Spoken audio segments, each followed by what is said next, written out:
आपको बताना चाहता हूं कि मैं किसान यूनियन से भी 2 महीने तक यही पूछता रहा कि कानून में काला क्या है, एक मुझे बताओ तो मैं उसको ठीक करने की कोशिश करूं।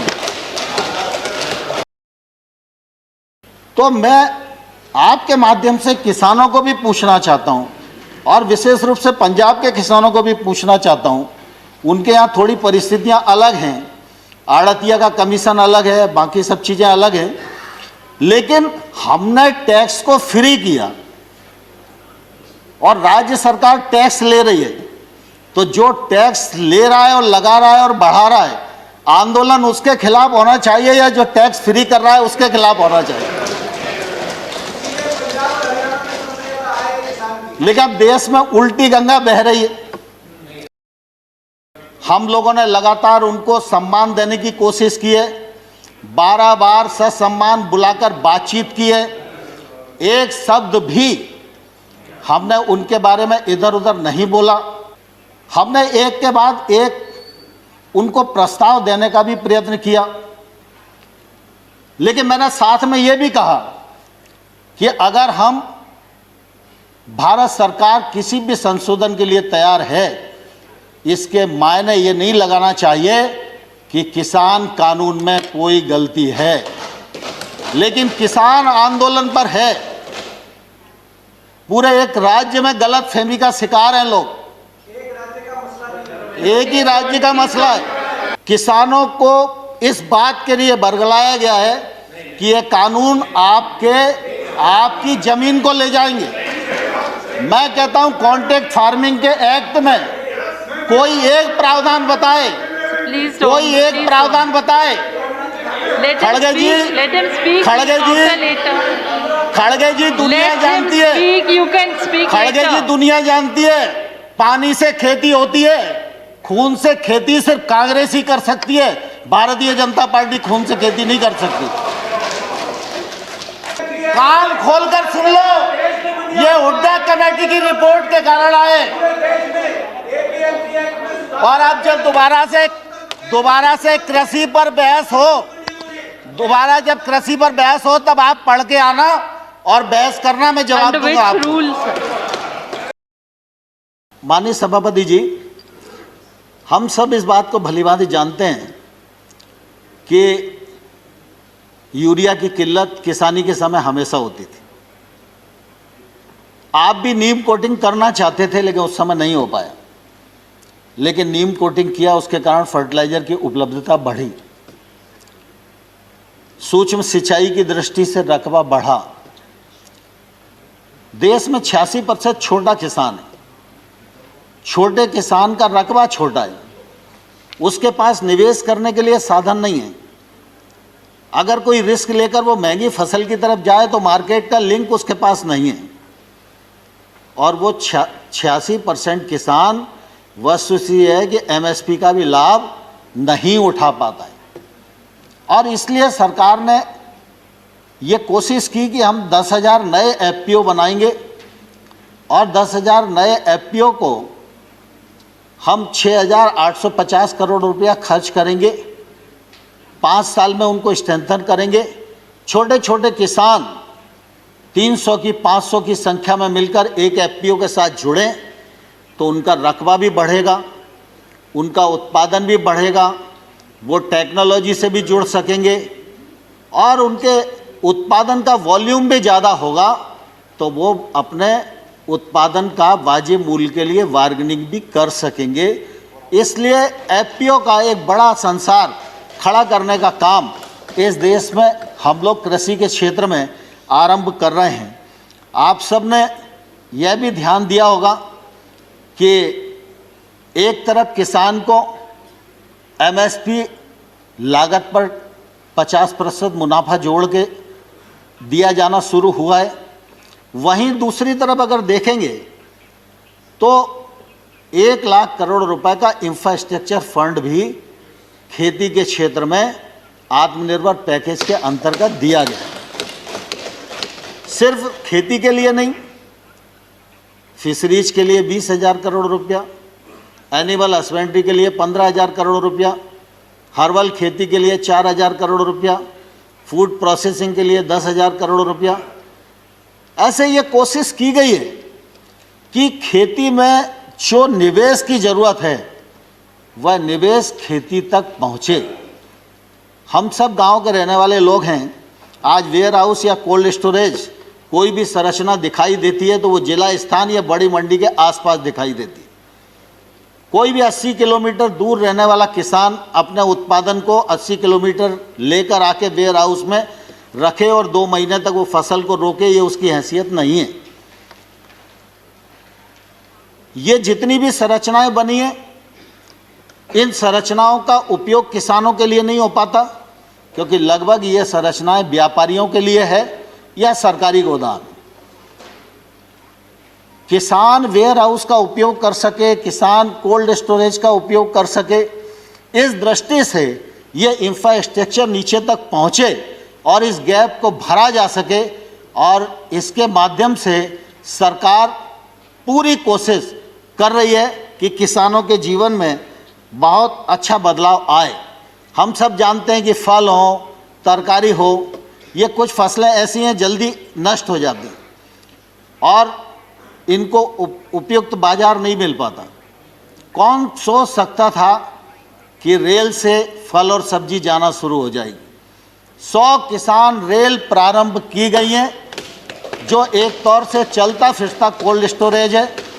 रोज जा रही हैं, आ रही हैं और किसान का जो उत्पादन है वो एक स्थान से दूसरे स्थान तक जाकर किसान को उचित मूल्य दिलाने में मदद कर रहा है। किसान उड़ान योजना के अंतर्गत आज त्रिपुरा का पाइनएप्पल दूसरे देशों में भी जाकर अच्छी कीमत प्राप्त कर रहा है, जिसका फ़ायदा निश्चित रूप से किसान लोगों को हो रहा है। यह हम सब लोगों के लिए निश्चित रूप से प्रसन्नता की बात है। Honorable Minister, I just want to bring to your notice that your assigned time is over, but you can take time as per the other. पाँच मिनट में खत्म करता हूँ। दूसरा आम तौर पर हम जानते हैं कि किसान गांव में रहता है, गरीब है, तो किसान को बुढ़ापे में सहारा मिल जाए, इसलिए किसान पेंशन योजना, किसान मानधन योजना, जिसमें 21 लाख किसान जुड़ चुके हैं 60 वर्ष की आयु के बाद, उनको 3,000 रुपया मासिक पेंशन मिलेगी। यह सुविधा भी सरकार की तरफ से आरंभ की गई। आपदा के समय ये नियम रहता था कि 50% से अधिक अगर लोग आपदा से प्रभावित होंगे तो ही सरकारी मदद उन्हें मिलेगी। इसको घटाकर 33% किया। इसका भी फ़ायदा निश्चित रूप से किसान को और किसानी को मिलने वाला है। अब मैं एक जिक्र करके अपनी बात को पूरा समाप्त करूँगा। सामान्य तौर पर 3 कृषि सुधार कानूनों की बात इस समय ज्वलंत मुद्दा है, लेकिन मैं धन्यवाद देना चाहूँगा प्रतिपक्ष के सभी मेंबर्स को भी। उन सब ने किसान आंदोलन पर भी चिंता की। किसान आंदोलन के लिए जो सरकार को कोसना आवश्यक था उसमें भी कोई कंजूसी नहीं की और कानूनों को काले कानून भी जोर देकर कहा। लेकिन मैं आज़ाद साहब और आनंद भाई आपको बताना चाहता हूं कि मैं किसान यूनियन से भी 2 महीने तक यही पूछता रहा कि कानून में काला क्या है, एक मुझे बताओ तो मैं उसको ठीक करने की कोशिश करूं। लेकिन मुझे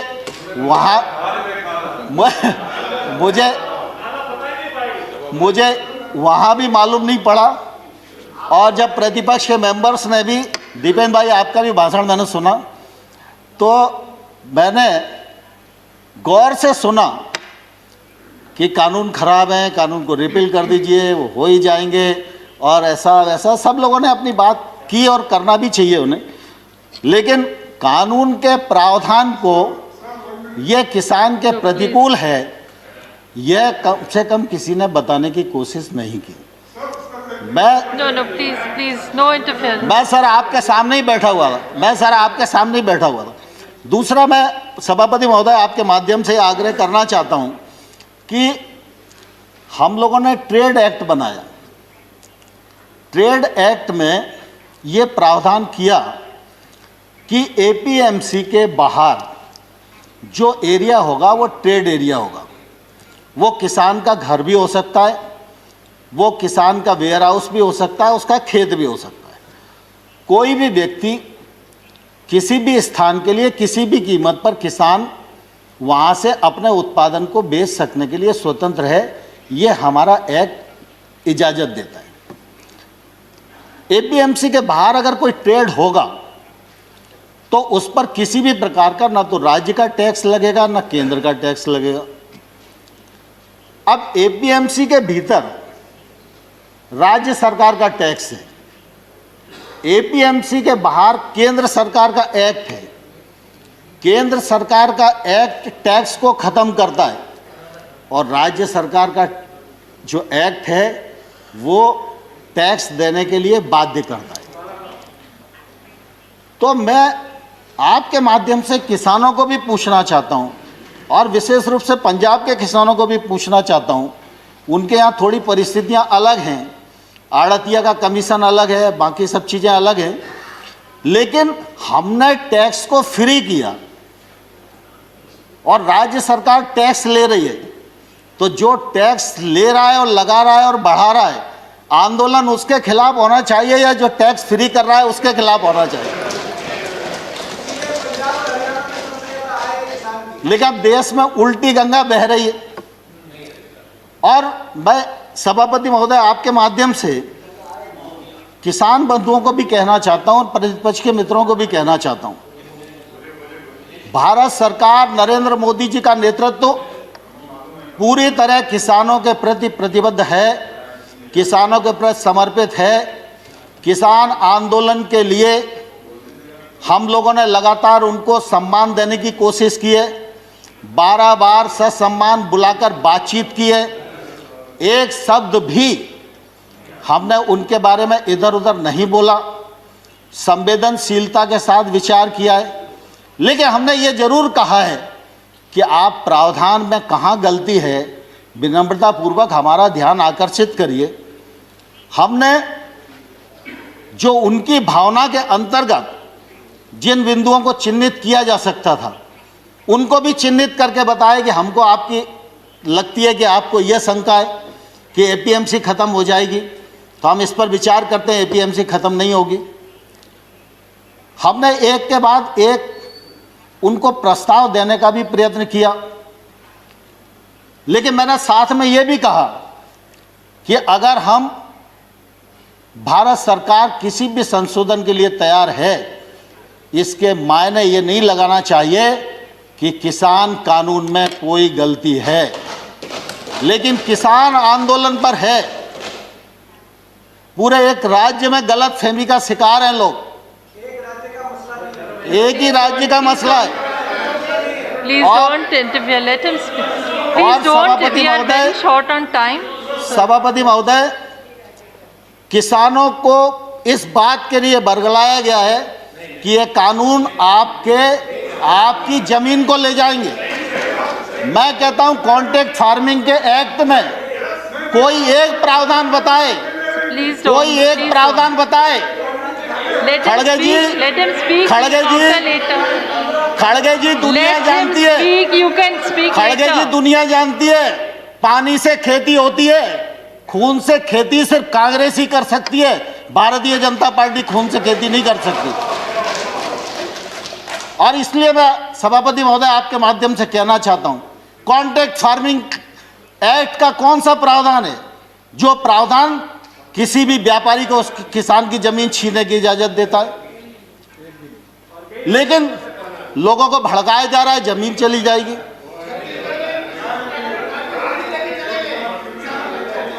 No, please, no comments from either side. No comments, please. Let the honorable minister speak.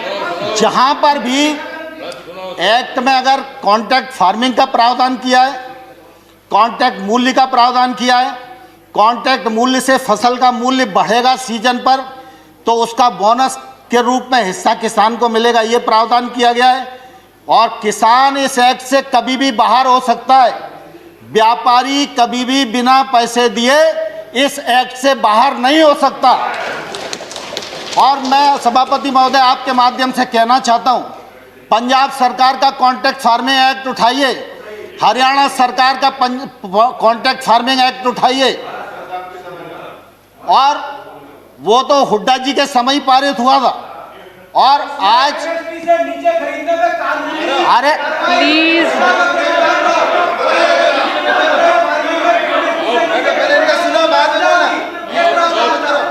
Excuse me, please, please. He is not yielding. He is not yielding. So please. Dipendra भाई दीपेंद्र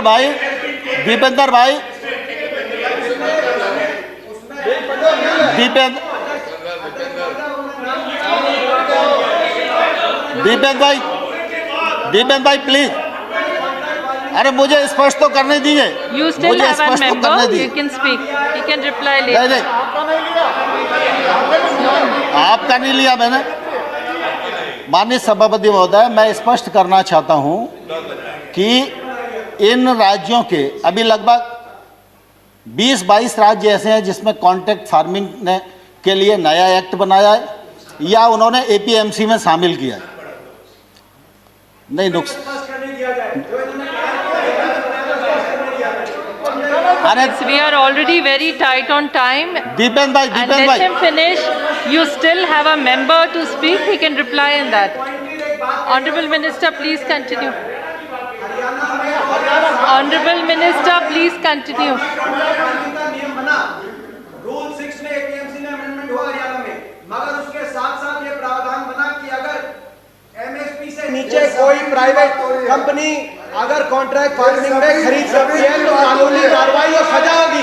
आप सजा का प्रावधान करेंगे। ठीक है दीपेंद्र भाई, आपकी बात आ गई, लेकिन मैं कुल देखिए दीपेंद्र जी सवाल इसका नहीं है कि उस एक्ट में क्या लिखा है, सवाल इसका है कि कॉन्ट्रैक्ट फार्मिंग एक्ट है या नहीं है, और कॉन्ट्रैक्ट फार्मिंग एक्ट कब बना, और उस कॉन्ट्रैक्ट फार्मिंग एक्ट में अगर किसान गलती करेगा तो किसान को जेल जाना पड़ेगा। ये प्रावधान पंजाब के एक्ट में है, और ये पंजाब सरकार के एक्ट में है, और जो भारत सरकार ने एक्ट बनाया है उसमें किसान कभी भी बाहर हो सकता है। आप झूठ बोलेंगे तो हम सुनेंगे नहीं। देखिए सजा जेल का प्रावधान। Honorable member. दीपेंद्र जी मैं ये एक्ट बता सकता हूं आपको, पंजाब सरकार का एक्ट बता सकता हूं। पंजाब सरकार के एक्ट में किसान को जेल जाने का प्रावधान है, और अगर वो नहीं देगा तो 5 लाख रुपए तक का जुर्माना का भी प्रावधान है। लेकिन भारत सरकार का एक्ट, कि किसी और एक्ट की बात कर रहे हैं? नहीं, मैं पंजाब की बात कर रहा हूँ। हाँ, कॉन्ट्रैक्ट फार्मिंग मैंने कहा पंजाब, सॉरी, आप पंजाब की बात कर रहे हैं, हरियाणा की बात कर रहे हैं, तो ये कंफ्यूज होकर बोल रहे हैं।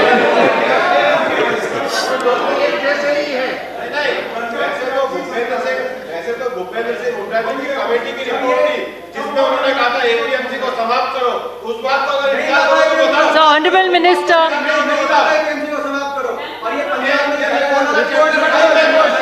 हुड्डा जी अब Honorable एक मिनट, दीपेंद्र जी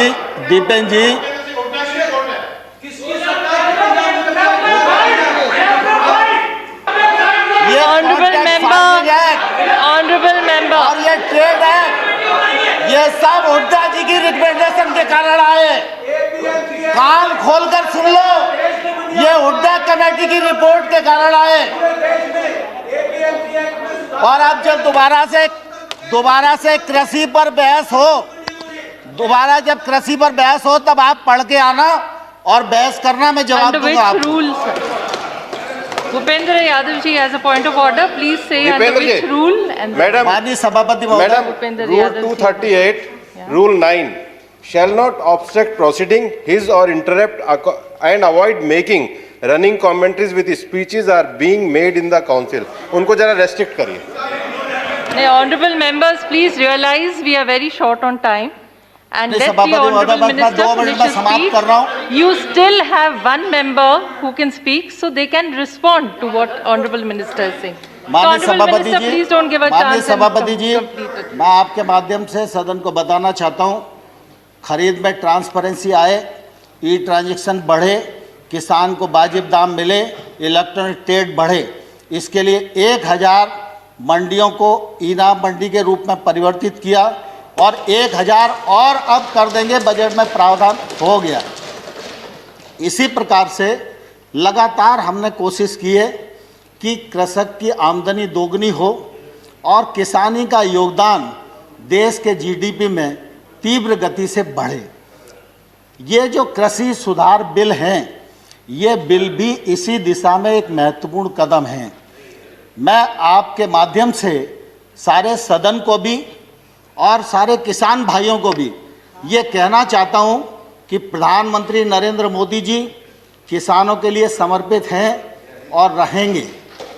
नरेंद्र मोदी जी ने कृषि सुधार बिल जो लेकर आए हैं, वो किसान के जीवन में क्रांतिकारी परिवर्तन लाने वाले हैं, किसान की आमदनी बढ़ाने वाले हैं और देश आगे बढ़े, गांव आगे बढ़े, किसान आगे बढ़े और देश का इकबाल पूरी दुनिया में बुलंद हो, इस उद्देश्य के साथ मोदी सरकार इस देश में काम कर रही है। माननीय सभापति महोदय, बहुत बहुत धन्यवाद। धन्यवाद तोमर जी। इसके बाद श्री देश दुनिया ਦੀਆਂ ਤਾਜ਼ਾ ਖਬਰਾਂ ਦੇ ਲਈ ਹੁਣੇ ਪਲੇ ਸਟੋਰ ਤੋਂ ਡਾਊਨਲੋਡ ਕਰੋ ਪੰਜਾਬ ਦੀ ਆਵਾਜ਼ ਅਜੀਤ ਨਿਊਜ਼ ਐਪ। ਹੁਣ ਤੁਹਾਡਾ ਆਪਣਾ ਅਜੀਤ ਹਰ ਸੋਸ਼ਲ ਮੀਡੀਆ ਪਲੇਟਫਾਰਮ ਦੇ ਉੱਤੇ ਉਪਲਬਧ ਹੈ। ਫੇਸਬੁੱਕ ਦੇ ਉੱਤੇ ਹੁਣੇ ਲਾਈਕ ਤੇ ਫੋਲੋ ਕਰੋ ਅਜੀਤ ਦਾ ਅਫੀਸ਼ੀਅਲ ਪੇਜ ਡੇਲੀ ਅਜੀਤ ਤੇ ਹਾਂ ਨਾਲ ਹੀ ਦੋਸਤਾਂ ਨੂੰ ਪੇਜ ਲਾਈਕ ਕਰਨ ਦੇ ਲਈ ਇਨਵਾਈਟ ਕਰਨਾ ਨਾ ਭੁੱਲਣਾ। ਇੰਨਾ ਹੀ ਨਹੀਂ, ਹਿੰਦੀ ਦੇ ਵਿੱਚ ਖਬਰਾਂ ਵਾਸਤੇ ਲਾਈਕ ਤੇ ਫੋਲੋ ਕਰੋ ਸਾਡਾ ਫੇਸਬੁੱਕ ਪੇਜ ਅਜੀਤ ਸਮਾਚਾਰ ਹਿੰਦੀ। YouTube ਦੇ ਉੱਤੇ ਵੀਡੀਓ ਖਬਰਾਂ ਦੇਖਣ ਦੇ ਲਈ ਹੁਣੇ ਸਬਸਕ੍ਰਾਈਬ ਕਰੋ ਅਜੀਤ ਦਾ official YouTube channel Ajit web TV. ਤੁਹਾਡਾ ਆਪਣਾ ਅਜੀਤ ਹੁਣ ਟਵਿੱਟਰ ਤੇ ਇੰਸਟਾਗ੍ਰਾਮ ਦੇ ਉੱਤੇ ਵੀ ਉਪਲਬਧ ਹੈ।